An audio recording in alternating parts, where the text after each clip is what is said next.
The Whistler.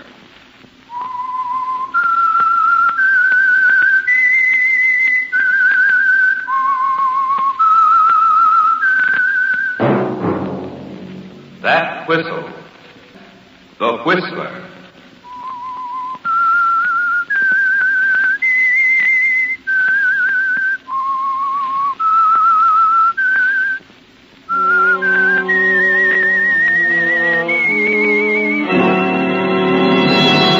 I am the Whistler, and I know many things, for I walk by night. I know many strange tales hidden in the hearts of men and women who have stepped into the shadows. Yes, I know the nameless terrors of which they dare not speak.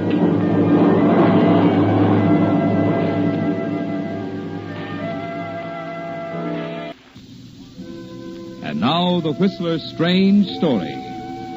6-letter word for death.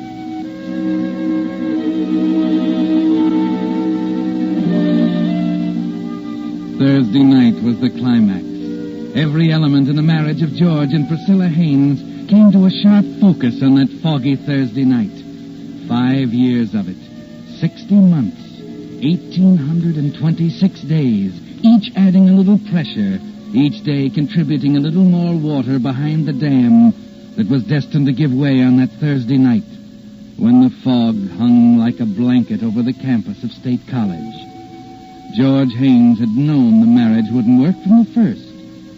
Yes, George, as far back as a month after your wedding, when you first felt the cold, sinking feeling in the pit of your stomach. And these 5 years have proven it. But no one but you seems to recognize it. No, George, not even Priscilla. George, I'm talking to you. Oh, I'm sorry, Priscilla. George, what's a 4-letter word meaning former? Oh, please, dear, I'm awfully busy and... Just this one. You say 4-letter word meaning former? Yes. Let's see, try Erst. What? Erst, E-R-S-T. That's a silly word. You sure? You might try it and see. E-R-S-T. This looks funny. Now, I've got to get to this lecture for tomorrow, dear. Let's see. Better open with Page's work on Cambodia. There's Angkor Wat, of course. Fundamentals first, general aspects. George. Distinction from South Chinese. Yes, of George. course. Yes, dear. I'm stuck again. There's a 6-letter word. Priscilla, darling, I've really got to get at this. Would you mind, please? Oh, don't be a stuffed shirt, George. Just this one. All right, Priscilla. Just this one.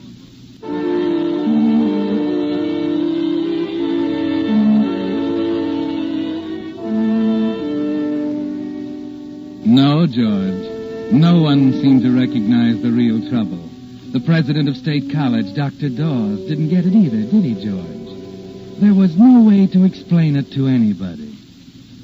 Tell me, George, what's wrong? I'm afraid I don't understand, Dr. Dawes. Yeah, I'm afraid I don't either. As you know, the Regents have been considering you and Larry Price as possibilities for the chairmanship of the history department. I'd put a lot of faith in you, George.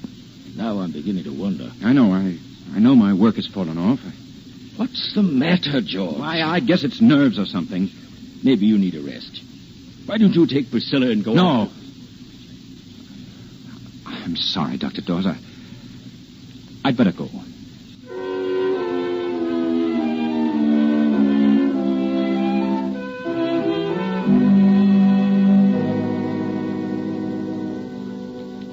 Darling, I'm glad you're home. Hello, dear. Larry tells me you've declined the faculty dinner. I told him there must be a mistake, George. Surely we're not... It's not a mistake, Priscilla. My work is in such bad shape that I've got to get down to business. But everyone will be there, dear. Larry and Ann and all the rest. They'll think something's the matter. But don't you see, Priscilla, my work is more important. Oh, so that's it. Your work is more important than my happiness. You don't care, do you? You just as soon wrap yourself up in those stuffy... All right, we'll go. I can't understand why we have to go Priscilla, through this. please.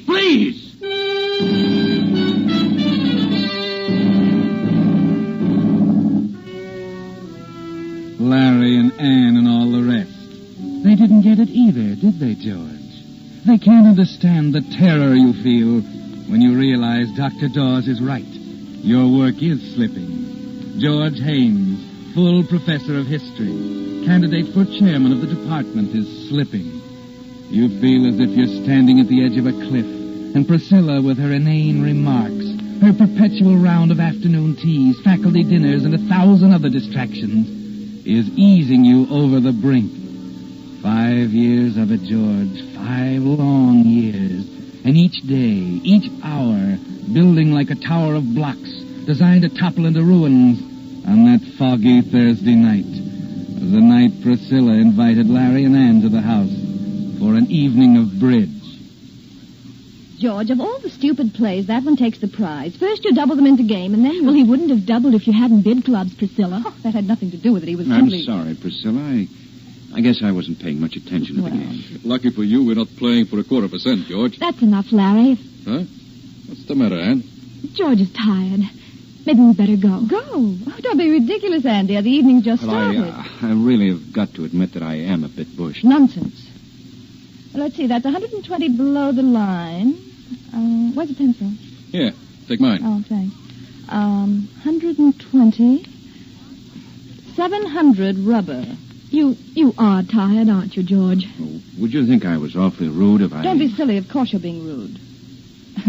George just wants an excuse to get at those dusty old books of I his. don't mean that at all. I'm very tired And terribly stupid, according to the score here. Priscilla. Larry, that makes your total score 2,700. I'm talking to you, Priscilla. George, dear, let's not have another one of your scenes, shall we? That's just the trouble.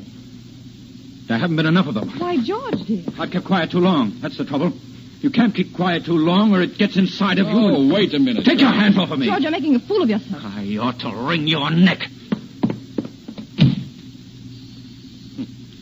You know, I believe he meant that. I suppose I ought to feel embarrassed. We'd better go, Larry.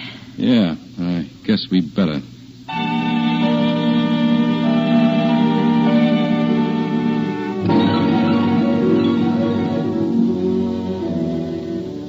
So the blocks toppled, didn't they, George? You've spoken your piece, told Priscilla you could wring her neck, and you almost feel as if you could, don't you?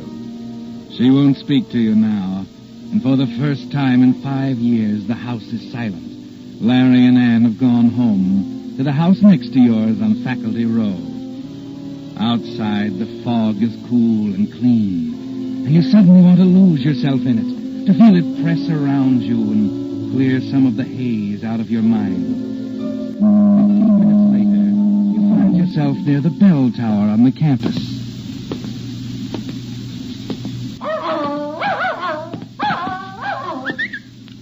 Here, boy. Here, come on. That's a fella.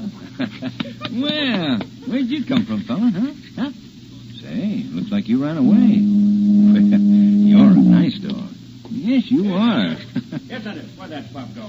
Come here, Cinder. Oh, hi. Hello. I see his name's Cinder. Oh, thanks. He slipped his leash in the fog. Cinder's a good name for him. Seems black as ink. Haven't had a chance to do much with him. Only had him a couple of weeks. Well, I'm quite fond of cockers, particularly black ones. May I ask you where you got him? Certainly at the Coldwater Kennels, about 3 miles from here. There you are, boy. Well, we better run along, Cinder. Thanks for catching him. Not at all. Night. Good night. Cute cocker. Cinder. 11 o'clock. There's good. Well, better be getting back.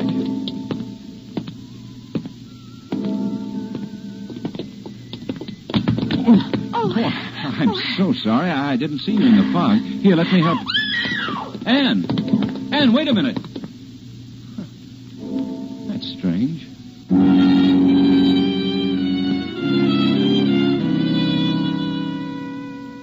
Yes, George, that was strange, wasn't it? You're sure it was Anne, as sure as you could be of anything in that fog. But why should she run from you? Why should she scream when you reached out to help her? You're puzzled as you turn and start for home, and worried. The fog takes on an ominous quality, closing in on you, causing you to hurry faster and faster as you get closer and closer to home. It's been a strange evening. The quarrel with Priscilla, Anne's terror when she ran into you. Then, 10 minutes later, as you arrive back at the house and open the door, it suddenly takes on a horrible meaning. Priscilla? Priscilla?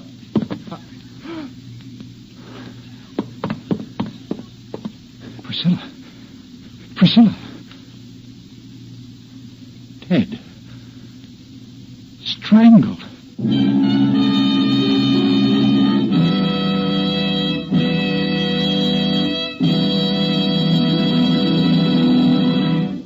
With the prologue of tonight's story, 6-letter word for death. Another strange story by The Whistler. And now, back to The Whistler.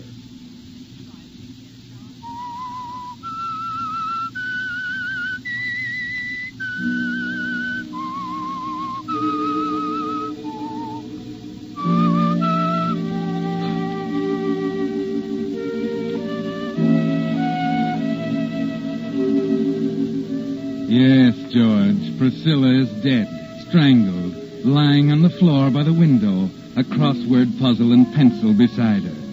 For 15 seconds, all you can do is stand there staring at her. Then, terrified, you pick up the phone. Operator, get the police. Hurry.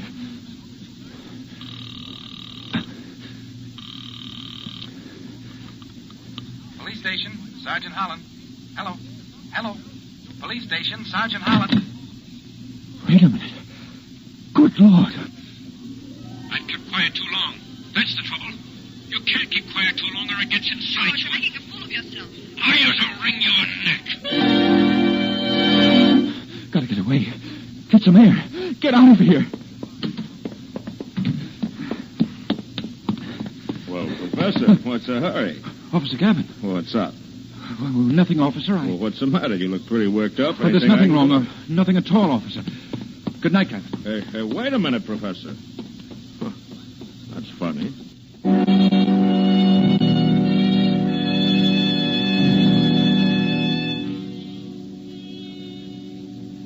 The fog, George. All you can think of is losing yourself in it, trying to erase the horrible picture of Priscilla from your mind. Gavin, the campus policeman, saw you rush blindly from the house, saw the terror on your face that came with the realization that less than an hour after your exasperated statement at the bridge table, your wife Priscilla lies dead on the living room floor, strangled. You walk aimlessly in the fog for several minutes, trying to get a grip on yourself. Then finally you realize you can't go on this way, and you force yourself to go back to the house, back to the living room and the chair by the window.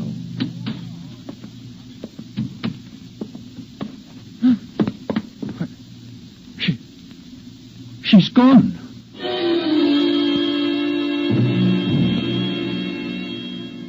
It's like a nightmare, isn't it, George? The body's gone from its place by the living room window. Frantically, you search the house and finally discover it in the bedroom, stretched out on the floor. And something new has been added, George. One of your silk neckties is tightly knotted around her neck.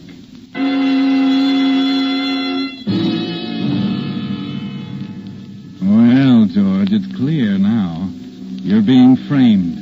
The minute it takes your fumbling fingers to take off the necktie seems a year. You can almost hear the police outside as you burn it in the stove. Then you dash next door to Larry's.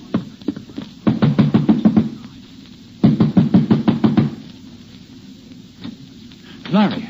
Well, George. Larry, you've got to help me. I don't know what's behind it, but...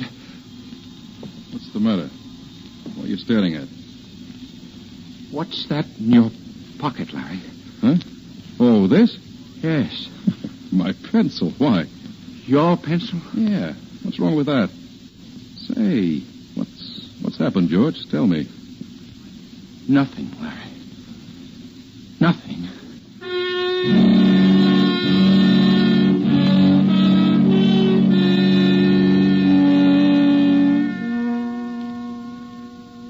Hey, you need another cup of coffee, Prof. Here, let me get it. Why did he do it? What reason could he have for Don't get killing? ahead of yourself, Professor. You're not sure? I'm positive, Charlie. The pencil was right next to her body when I first went in. When I went back, she'd been moved, and the pencil was in Larry Price's pocket. That's pretty serious stuff. Charlie, you believe me, don't you? You don't think I know. Almost makes me sick to think of it. I came here because I had to go somewhere. I thought that you'd... Sure, I believe you, Prof. Thanks. Brother, you're in a tough spot. Yes, I know. What are you going to do? You mean I have a choice? Well, I don't know. You sure that campus cop recognized you when you ran out of the house? Oh, of course he did. I talked to him. Yeah, that's where you made your mistake. You should have spilled it then. I didn't know what I was doing. All I could think of was to get away from I know. What about an alibi? What happened after you left the house the first time? Well, I just took a walk, that's all. Alone? Yes. No one saw you, huh? Well, there was Anne, of course, Larry's wife. She was... Well, you can write that one off. You think she'd deny seeing me? If it met her husband's neck, she would. Oh, but she's not the kind You're wasting your time, I tell you. They're all the same. Wouldn't steal second in a Sunday school baseball game, but put them on the stand when their husband's in a jackpot and... no, Professor, that one's out. But there's no one else. There's... Wait a minute. That dog. Huh? I saw a black cocker and talked to his owner by the bell tower. He'd remember me. Well, who is he? I don't know his name. Oh, great. But the dog came from the cold water kennels. Oh. Did you see anyone else? No. After that, I started back. And I didn't see anyone until I ran into Gavin when I left the house again. Oh. Well, that's a pretty important dog, isn't it? I guess it is.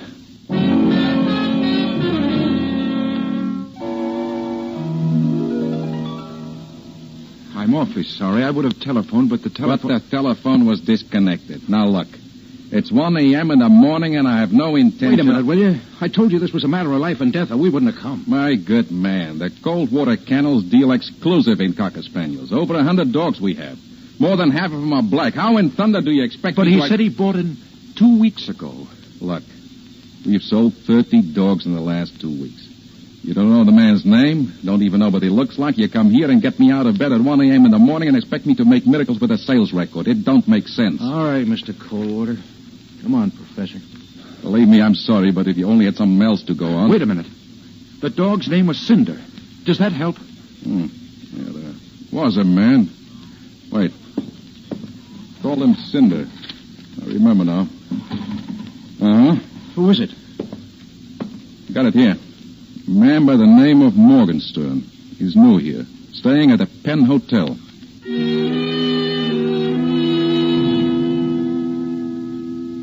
Morgenstern? Let me check the register. Morgenstern. Where have I heard that name? Morgenstern. We had him here a couple of weeks ago. Kendrick P. Morgenstern. Yeah, I remember him now. He came in one night with a dog, and we had to tell him it wouldn't go here against the house rules. I've seen that name. I know it. You've got a forwarding address? No, he just moved out. He was kind of sore.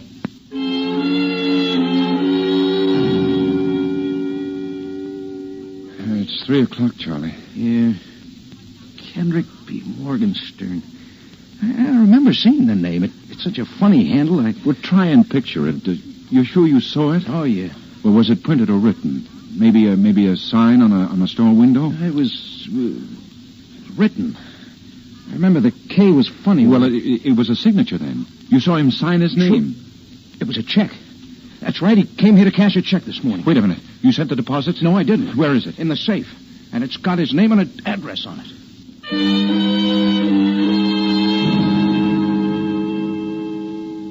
I'm sorry, Mrs. Brandon. I know it's late, but we've got to find him. You say he was staying here? Well, it was funny. A nice man, Mr. Morgenstern, but odd. He come here from the hotel with his dog about 2 weeks back. Thought the world and all of that. But dog. You said he's gone now. Where is he? Well, I'm getting to that. He only took the room for 2 weeks, being he's due to go east tonight on the plane. East where? Well, I don't know. When? What plane? Left at midnight. But come 11 o'clock, he decides to take his dog walking. Well, I don't see him for over an hour. 12:30 it was. But then the plane's gone. Well, then he's here. Oh, no. Left in an awful hurry. Think he was going to catch the next plane at 2 a.m.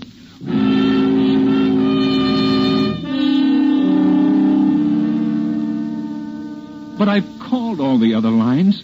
Haven't you a record of a canceled reservation on the midnight flight? Very well. Thank you. Something's haywire somewhere, Prof. Oh, it's useless, Charlie. Nothing else I can do. What time is it? 4:30. You better go home and get some sleep. Oh, that's okay. Gosh, Prof, I hate to give up. Well, there's one chance left. What's that? Ann Price.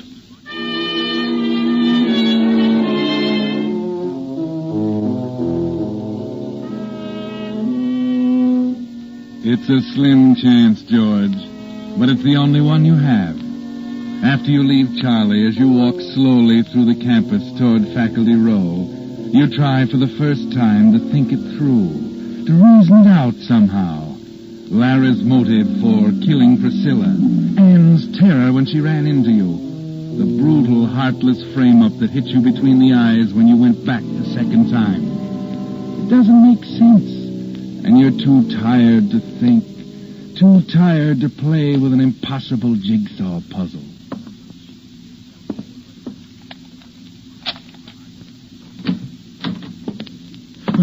Professor Haynes? Oh, yes? Schultz, Homicide Squad. You know Mrs. Price, I believe. Hello, Ann. Hello, George. And Gavin, the campus policeman? I saw Professor Haynes earlier this evening. Nice of you to come back, Haynes. There are 9 squad cars out looking for you right now. All right, I'm here now. What do you want? Why did you burn that necktie? Well, I didn't know that... It was used to kill your wife, Haynes. We found some of the ashes. Some of the threads were left on her neck. You tossed it in the stove, didn't you? Well, I'd rather... Did you burn that tie? Yes. Yes, I did. All right, Haynes, that's all we want to know. No, wait a minute. You can't. I can explain. Listen, Lieutenant, please. Ann, you're my last chance. You've got to help me. Tell them. Tell them you saw me on the campus. You know, Ann, by the clock. You've got to help me, Ann. Tell them, will you? Oh, George, I don't know what you're talking about.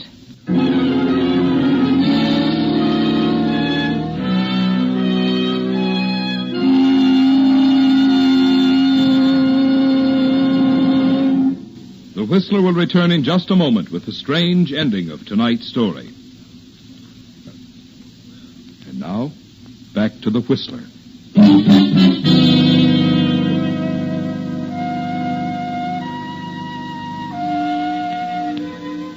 So that's it, George. Ann denies it.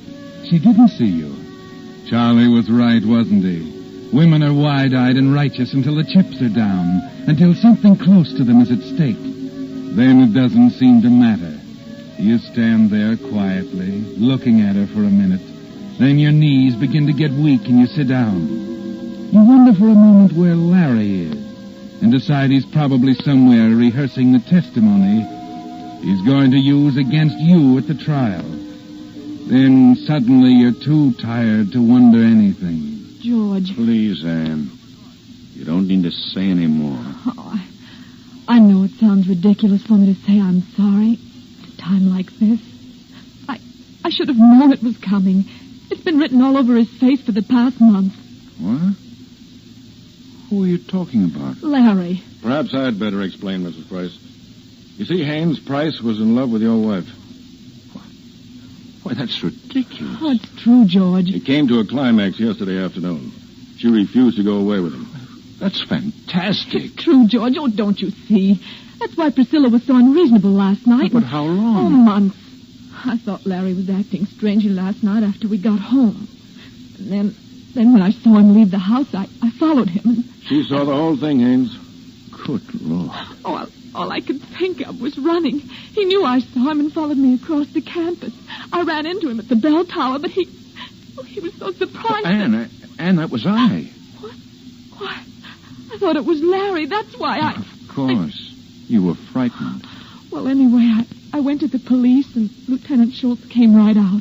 Apparently, Price returned after she gave him the slip and realized his only out was to incriminate you. He moved the body, planted the necktie, and so on. But how could he expect to get away with it? He wasn't thinking very rationally, Haynes. Oh. And that's another thing. When Price knew the jig was up, he ran for it. Took off across the campus in the fog. We had every available man out looking for him.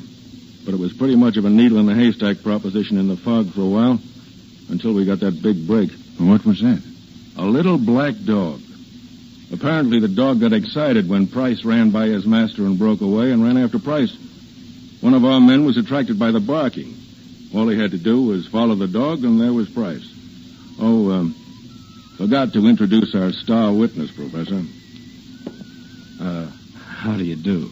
This is the dog's owner, Mr. Morgenstern.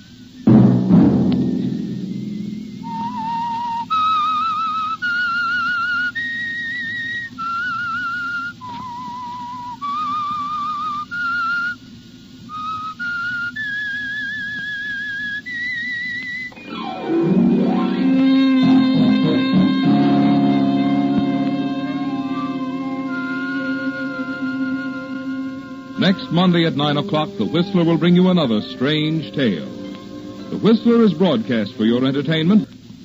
This program produced by George W. Allen, with tonight's story by Robert Reif, music by Wilbur Hatch.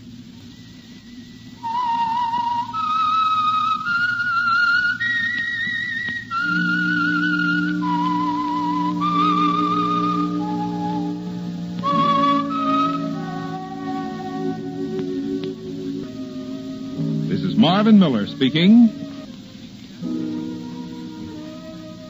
This is CBS, the Columbia Broadcasting System.